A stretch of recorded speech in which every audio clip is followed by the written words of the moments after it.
il y a toujours la hiérarchie qui doit être respectée. Je remercie les comités de la jeunesse pour avoir permis que ma modeste personne puisse se présenter ce soir pour parler de la part du Seigneur. Alors, nous sommes là effectivement pour prier, mais avant cela, nous allons nous fixer quelques pensées afin de nous permettre d'être efficaces dans la prière, parce que ça ne sert à rien pour nous, en tant qu'enfants de Dieu, d'aller parler à Dieu sans nous appuyer sur sa loi, sans nous appuyer sur les lois que lui-même a mis en place pour pouvoir l'approcher. Donc il y a un protocole qu'il faut suivre. Alors, les objectifs de cette petite exhortation, le premier point, c'est de nous amener à homologuer ou parler le même langage que Dieu, à arriver à percevoir de la manière dont Dieu voit le travail. Parce que nous sommes là justement pour parler du travail. Ah non, je vais travailler, mais est-ce que tu arrives à parler le même langage que Dieu? Est-ce que tu arrives à percevoir le travail comme Dieu le perçoit? La deuxième des choses comme objectif, c'est nous encourager à travailler de mieux en mieux pour ceux qui ont déjà un travail, mais aussi nous pousser pour ceux qui n'en ont pas encore, de trouver du travail ou de chercher quoi faire. Et pour terminer comme objectif, c'est de nous amener à avoir des arguments solides dans la prière. Ça, c'est le but. Parce qu'il est écrit dans Ésaïe 43, 26, la Bible dit, plaidons ensemble, parle toi-même afin que tu sois justifié. Donc nous allons nous appuyer sur ce que Dieu a dit au sujet du travail pour pouvoir argumenter comme Jacob avait argumenté devant Dieu. Alors, je m'en vais nous poser quelques questions. Ici, vous êtes là, je me pose la question, est-ce que vous voulez être accompagné par Dieu dans votre travail? Certainement oui. Est-ce que vous voulez être accompagné? Vous voudrez que Dieu vous aide à trouver du travail? J'espère que oui. Dites quand même amen si vous êtes avec moi. Alléluia. Alors, comme je l'ai dit dans mon introduction, il est important pour nous alors de pouvoir percevoir en la manière du Seigneur ce que c'est le travail. Car deux personnes ne peuvent pas marcher ensemble sans se mettre d'accord. Amos 3:3. Il faudrait que lorsque nous parlons du travail, que nous tous nous puissions nous aligner à la pensée divine. Alors voici, je dirais, bon, il y en a plein, mais je vais prendre juste encore 3 questions pour juste jauger un peu comment est-ce que nous percevons le travail. Je m'en vais. La première question, je vous pose la question. Le travail est la conséquence du péché. Vrai ou faux? Le travail, c'est la conséquence du péché. Vrai ou faux? Le travail, conséquence du péché. Vrai ou faux? Vous allez garder votre souffle. Vous le saurez bien. C'est sur la Bible. Parce que la parole est claire. La Bible dit que la révélation de ta parole est claire et donne de l'intelligence. C'est sur base de ça que nous allons nous inspirer pour pouvoir répondre à ces questions. La deuxième question, c'est que le travail est une malédiction provisoire avant d'aller au ciel. Vrai ou faux? Voyez, hein? Parce que tu pries, Seigneur, donne-moi du travail. Donne-moi du travail, Seigneur, je veux travailler. Ok, c'est bon. Mais est-ce que tu t'alignes à la pensée divine? Très important. Ah, Seigneur, merci. Moins on travaille, plus on est heureux. Vrai ou faux? Toute la journée, je ne fais rien. Je travaille juste un peu. Je suis heureux. Est-ce que c'est vrai ou faux? Vous voyez que la pensée est en train d'être secouée. Hein? Nous sommes là pour ça. Les loisirs et les repos sont des buts en soi. Les loisirs et les repos sont des buts en soi. Vrai ou faux? Je suis là, je me détends, je me repose, je me détends, je me repose. On part jouer au foot, je viens à la maison, je mange, je dors, je me réveille. Est-ce que c'est un but en soi? Vrai ou faux? Alors, la première question et la deuxième trouvent leur réponse dans Genèse 2, verset 15. Je vais aller rapidement parce que le but doit être atteint. C'est celui de nous amener dans la prière. Je vais seulement donner des versets. Et pour ceux qui notent, prenez sérieusement note parce que lorsque j'ai préparé ce moment, moi-même j'étais aussi secoué. Parce que j'ai pensé pouvoir percevoir le travail en la manière du Seigneur, mais moi-même je suis aussi instruit en même temps que je vous parle. Gloire au Seigneur. Alors, dans Genèse 2, 15, la parole de Dieu dit que Dieu prit l'homme et la femme, il les plaça dans les jardins afin de faire quoi? Cultiver. La notion du travail naît déjà. Vous voyez? Donc pour dire que, vous voyez, là c'est une bénédiction. Alors on va faire une petite comparaison avant d'arriver là. On dit, comme deuxième passage pour pouvoir appuyer la première et la deuxième question, sur lesquelles nous avons dit que le travail, est-ce que c'était une conséquence du péché? Est-ce que le travail était une malédiction provisoire avant d'aller au ciel? La réponse se trouve dans Genèse 2:15 et puis dans Genèse 3, 17 à 19. C'est là où intervient la malédiction, lorsque l'homme avait péché. Voyez que ce n'était pas que non, Dieu bénit les matins, bénit Adam et Ève, et les soirs il les maudit. Non, c'est des années.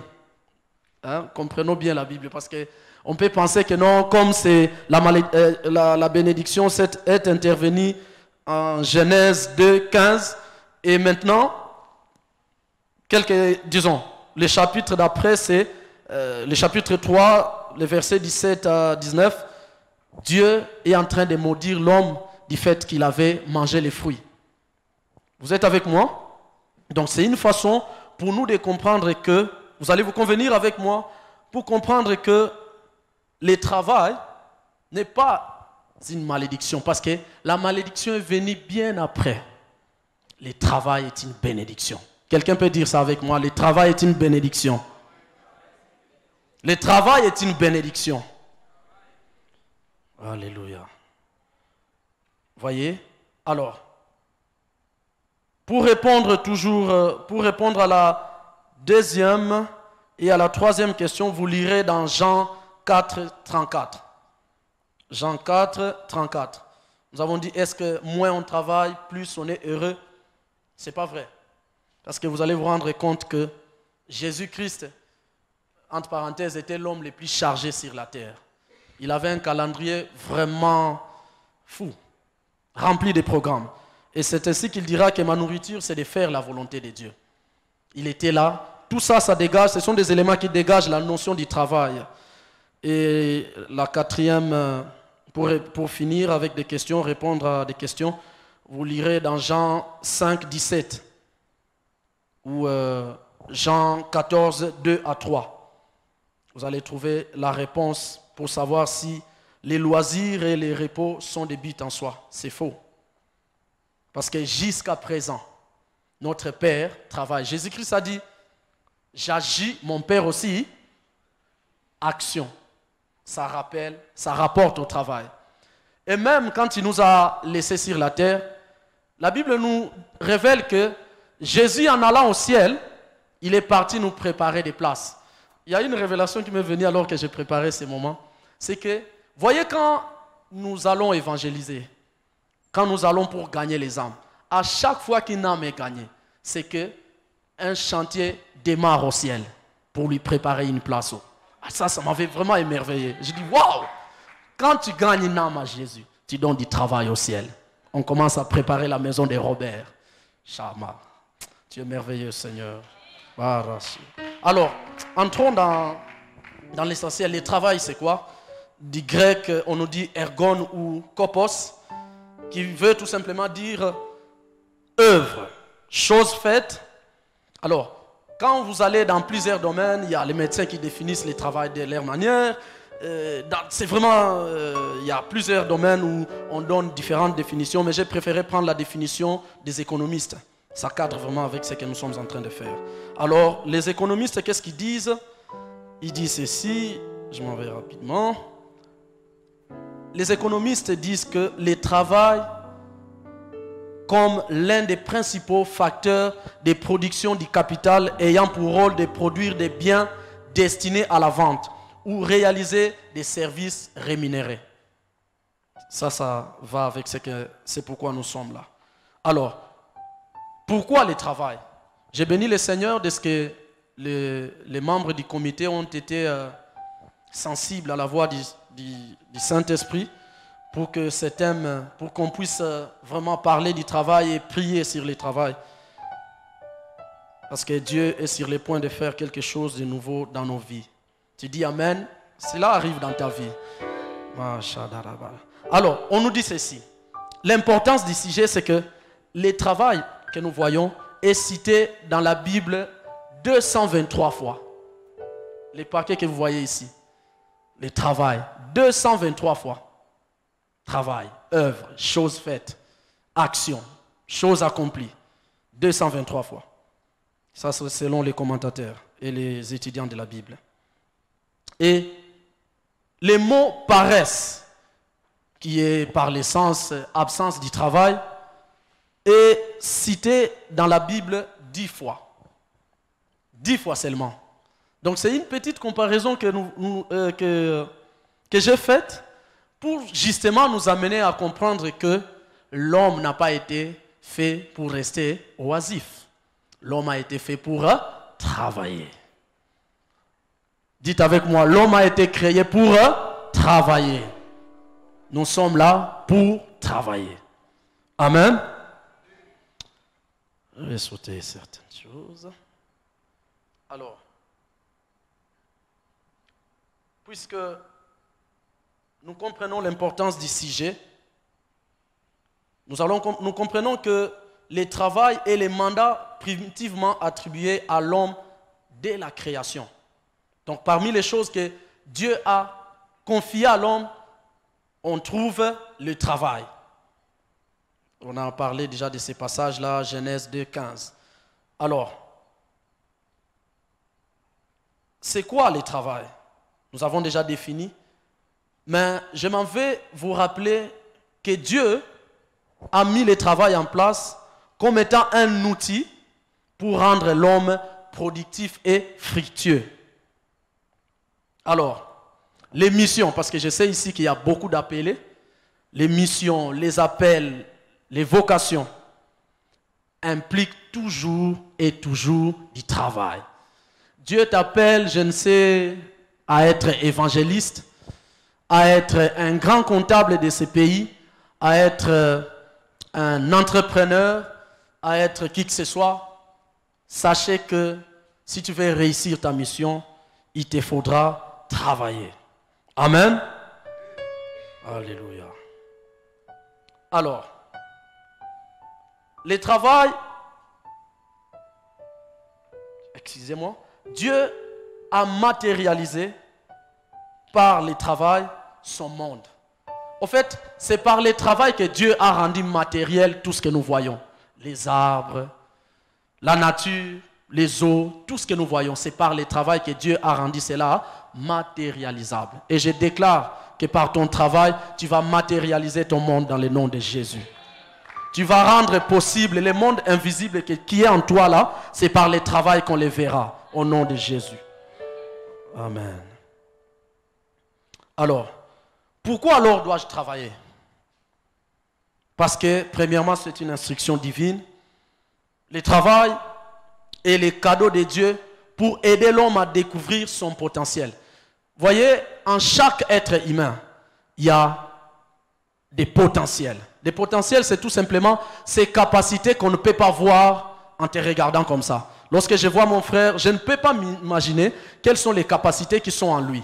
Mais c'est par le travail qu'on arrive à matérialiser les potentiels, ou soit exposer les potentiels cachés en nous. On se comprend, hein? Je suis en train de rappeler ces petits points ici pour justement nous aider à nous aligner. Que lorsque nous parlons du travail, que nous puissions avoir le même langage. La manière dont Dieu perçoit le travail, que tu arrives aussi à percevoir le travail de la même manière. Alors,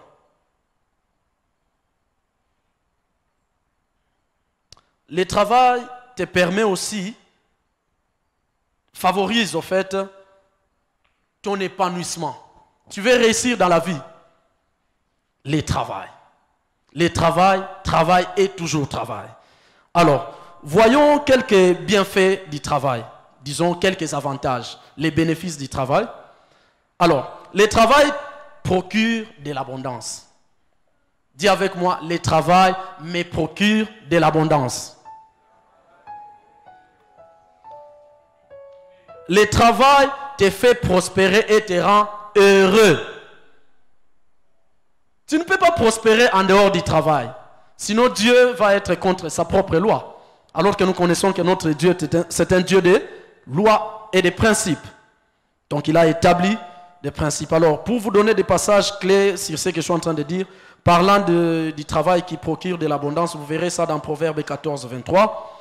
Le travail qui te fait prospérer et te rend heureux, vous allez voir ça dans Psaume 128, 2.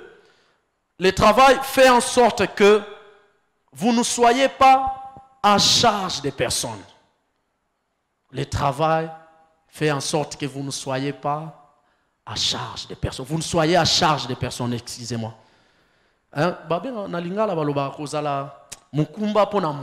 Voyez? Voyez, quand tu habites chez les gens et que tu es un adulte, parce qu'à un certain âge, c'est quand même normal qu'on te supporte. Mais arrivé à un certain âge comme ça, c'est plus normal qu'on te donne toujours du pain. L'été, tu es là, tu es chamaillé avec les frères et sœurs dans la maison. Ah, l'hypanatique qui a mangé ça. Le travail te permet d'être indépendant. Mais pas une indépendance pour écraser les faibles ou pour vouloir prouver de quoi on est capable. Non. Ça te permet tout simplement d'être indépendant, mais de la bonne manière. Vous êtes avec moi? Alors, vous allez voir ça dans 1 Thessaloniciens 2, 9. Le travail te permet de soutenir les faibles. Le travail nous permet de soutenir les faibles. Nous sommes là, lorsque nous parlons des faibles, ce n'est pas forcément physiquement, mais quelqu'un peut se retrouver dans une situation de faiblesse, en manque par exemple, voyez. Tu as quelque chose dans ta poche, mais tu as à côté de toi quelqu'un qui est peut-être dans le chômage, eh bien, viens lui en aide. C'est pour cela que tu travailles. Tu ne travailles pas pour être toujours bien sapé. Ce n'est pas mal, hein, parce que Dieu, notre Dieu, aime aussi ça. Tu ne travailles pas pour te venger. Tu ne travailles pas pour montrer au monde que... Ah, qui t'a dit, non, ce n'est pas ça. Ah, ce n'est pas une priorité. Nous comprenons, hein? Le travail nous permet de venir en aide aux autres. Ça, c'est la pensée divine. Quand il te donne du travail, il t'attend à ça. Parce que si tu travailles jusqu'aujourd'hui, tu n'aides jamais personne, tu es en danger. Parce qu'en ce moment-là, Dieu n'est plus avec toi. Tu es en train de lutter contre Dieu. Or, qui peut lutter contre Dieu? Qui peut résister à Dieu? Personne. Voyez? Il est important de s'aligner à la pensée divine. Alors, le travail aussi te permet d'être un homme généreux. Vous allez m'excuser, je vais déborder un tout petit peu. Le travail te permet d'être un homme généreux et te permet de subvenir aux besoins des autres. Ephésiens 4, 28. Un homme généreux.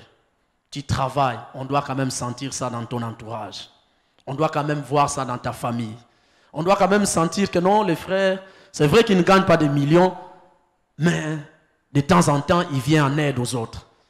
Que tu n'aies pas, qu'on n'ait pas ces langages-là pour dire que non, ah, je ne gagne que $150 par mois. Non, non. Aspire à aider plus. Il y a hier une pensée qui montait dans mon cœur, alors que je me rendais compte que j'étais incapable de porter la charge que je dois porter par rapport à ce qui me concerne, à ma destinée. J'étais en train de faire une comparaison, un parallélisme entre les talents et les dons. En fait, les talents te permettent de subvenir à tes besoins et à aider quelques personnes. Mais c'est les dons spirituels qui vont t'aider à t'élargir.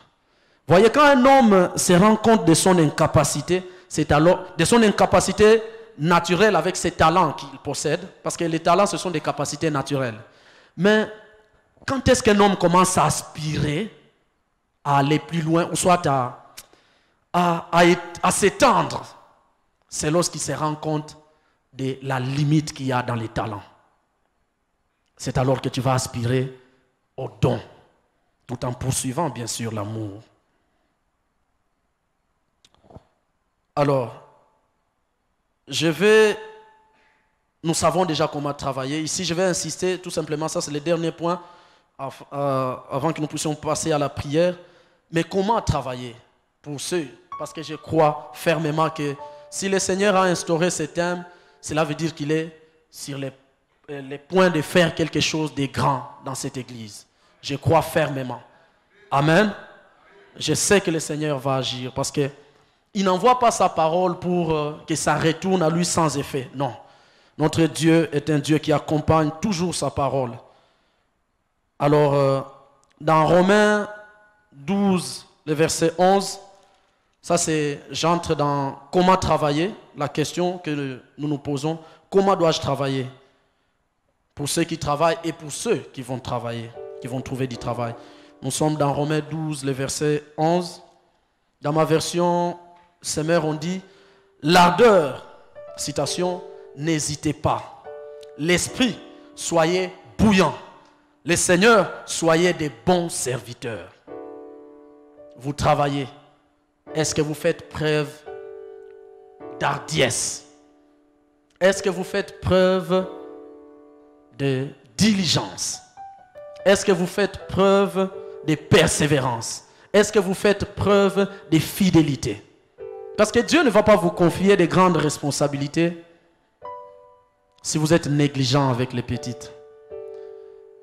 Je me souviens lorsque j'étais étudiant, les professeurs nous faisaient rêver en disant, tu vois quand tu vas commencer à travailler, tu termines tes études, on t'engage et puis tu te mets là à signer les documents. Quelle est cette entreprise qui va te prendre juste là, tu sors de l'université, on te prend, signe les documents. Quelle est cette entreprise? Ça n'existe pas. Il faut prouver. Parce que tu risques de signer n'importe quoi. On va t'envoyer en stage professionnel, on va t'observer, ton implication, ta diligence, ta fidélité, ton engagement. Il y a besoin de ça. Et le Seigneur nous recommande d'être diligents, d'être des hommes de persévérance, des bons serviteurs. Parce que le travail renvoie au service. Ce sont deux mots qu'on ne peut pas séparer. Qui parle le travail, voit le service. Et dans Proverbe, ça c'est un passage clé de ma vie. C'est le Proverbe 22, 29.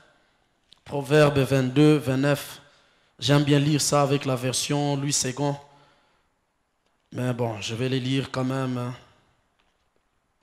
avec la version Semeur. Proverbe 22, 29.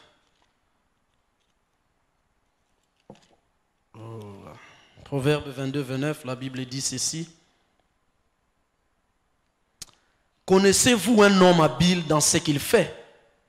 Il ne restera pas au service des gens obscurs, mais il entrera au service des rois. Il entrera au service des rois. Connaissez-vous un homme habile? La version Louis II parle de la diligence, si je ne me trompe pas. Connaissez-vous un homme diligent? Un homme qui fait très bien son travail. Qu'on le mette à la cuisine, on sent l'excellence. Qu'on le mette à balayer. Aujourd'hui, ah Seigneur, merci. Ce matin, c'était vers 7h30 comme ça, alors que j'entrais à l'ISTA. C'est pas, il y a beaucoup ici qui connaissent ces papas-là qui balayent devant les bureaux du DG. C'est un vieux, mais il est court détail comme ça. Ce monsieur-là fait son travail avec diligence. Et il ne balaye pas partout. Hein. Lui, c'est devant toujours les DG. Devant le bureau administratif, là, il ne va pas ailleurs. Et il est fait avec amour. Il est fait avec diligence. Nous avons besoin des hommes comme ça et des femmes comme ça. La diligence. La Bible nous pose une question. Connaissez-vous un homme habile? Connaissez-vous un homme habile dans ce qu'il fait? Est-ce que nous qui sommes là, nous croyons que tout travail procure de l'abondance? Est-ce que nous croyons fermement à ça? Oui, on peut connaître, mais en être conscient que peu importe les services que je peux faire, ça peut me procurer de l'abondance. En être conscient change la donne. C'est ça, percevoir le travail en la manière de Dieu. Ah Seigneur. Connaissez-vous un homme habile dans ce qu'il fait? Il ne restera pas au service des hommes obscurs. Quand on parle des hommes obscurs ici, c'est des hommes, excusez-moi le terme, hein, mais c'est des hommes de basse classe. Je vous donne un exemple pratique. Voyez la personne, qui on va prendre comme exemple ici? Voyez une personne qui fait le ménage chez, on va viser qui ici? Chez monsieur Robert. Monsieur Robert est d'une classe modeste. C'est un homme moyen, n'est-ce pas? Il a sa voiture, il a sa parcelle, il a quand même un niveau pas mal. Mais monsieur Elwin, pas Ewing, hein? Elwin travaille chez monsieur Robert en faisant quoi? Les ménages. Ça, c'est ce qu'on appelle travailler chez des hommes obscurs. C'est des gens qui sont moyens. Mais quand ils demeurent dans la diligence, dans la persévérance, dans la fidélité, vous savez ce qui va se passer? C'est que Dieu, par les lois qu'il a mises en place, il va les décapiter de là où ils seraient pour l'amener au service des rois. Et des rois, c'est qui? C'est des gens élevés en dignité dans un pays. C'est des gens élevés en dignité dans un pays. Une personne qui fait le ménage chez M. Robert et qui quitte pour aller faire le ménage chez M. Fachi, le président, est-ce que vous pensez qu'ils vont gagner la même chose? Non, ça change la donne. Ça change la donne. Le monsieur qui fait la garde ici à Lista, si on le prend pour aller faire la garde chez Fachi, vous pensez qu'il va être la même personne? Nous allons le voir véhiculer ici. C'est ça qu'on appelle une personne qui reste fidèle dans les petites choses. Tôt ou tard, beaucoup de gens s'étonnent de voir qu'une personne, on l'a vu ici, il s'est débrouillé pas mal, mais on ne comprend pas. Ah, Simbiki ici, non! Ce sont des lois spirituelles que Dieu lui-même a mis en place. Vous pouvez voir ça dans la vie, si vous voulez un exemple biblique, vous pouvez voir ça dans la vie du roi David. Il jouait à la musique. Vous savez, cet homme jouait à la musique, mais quelqu'un l'a observé. Il le faisait tellement bien. Il a amené la nouvelle. Et il a quitté de là. Comprenons ces choses. Je m'arrête par là en ce qui concerne. Nous allons prendre quelques minutes pour prier. Mais bref, puisque nous comprenons le travail dans ce sens-là, pour quelques points donnés, alors nous comprenons que nous allons nous aligner pour pouvoir accepter les opportunités. Je reprends cette phrase parce que c'est important. C'est lorsque vous arrivez à voir le travail sous cet angle, avec ce que nous venons de dire, que vous acceptez et que vous acceptez vos opportunités comme des dons d'un Dieu aimant qui veut tirer de vous, excusez-moi, la richesse de vos capacités cachées. Vous constaterez que le travail devient un plaisir anticipé qu'il faut embrasser avec une occasion de trouver le bonheur et l'épanouissement. C'est lorsque tu as une perception de tout ce dont nous venons de parler au sujet du travail que tu vas commencer à considérer le travail comme étant une grande opportunité pour pouvoir libérer les potentiels, libérer les talents qui y a en vous et aussi vivre l'épanouissement. Paul a dit travailler pour pouvoir mettre en place tout ce qu'il nous a laissé ici. Tous ces livres que nous voyons ici, Éphésiens, Romains, toutes ces choses-là, Paul s'est donné à fond. Parce que s'il était un paresseux, cela n'allait pas, nous n'aurions pas ça. Voyez, des gens comme d'Abraham, Isaac, de Nelson Mandela, je m'arrête par là, la liste est vraiment longue. Mais nous allons prier maintenant. Alors que nous comprenons les choses de cette manière-là, nous allons lire les passages 1 Jean 5, 14 à 15. C'est ça qui va nous introduire dans la prière.